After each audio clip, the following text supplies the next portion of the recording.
नमस्कार मित्रांनो, हे बघा सिंदखेड राज्यामध्ये पाऊस चालू झालेला आहे. माझे शेतकरी बांधव जे 8-15 दिवसापासून पावसाची वाट पाहत होते त्यांची प्रतीक्षा संपलेली आहे. ते आता म्हणजे आनंदात असतील की पाऊस चांगला चालू झालेला आहे. त्याच्यामुळे त्यांना पण छान वाटत असेल. म्हणजे जे पेरणी केलेली आहे, जे पीक लावलेले आहे त्यांना पण चांगला म्हणजे आधार भेटेल या पावसामुळे. छान वाढ होईल त्यांची वाढायला. हे बघा पाऊस जोराचा चालू आहे.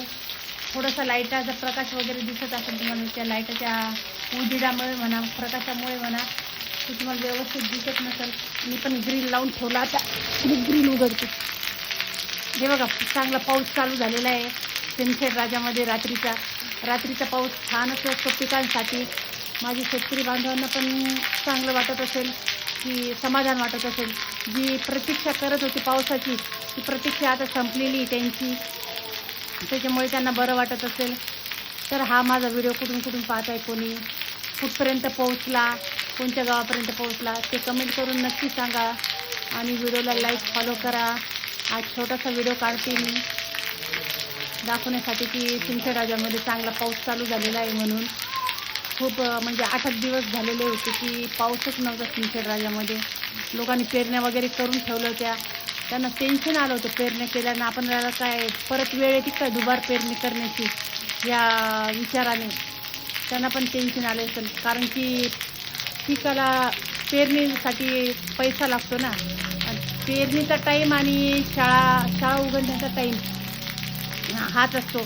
त्याच्यामुळे शाळेला म्हणजे आता खूप खर्च लागायला लागला आहे. पहिल्यासारख्या नगर परिषदच्या किंवा झेडपीच्या शाळेसारखं नाही झालेलं आहे.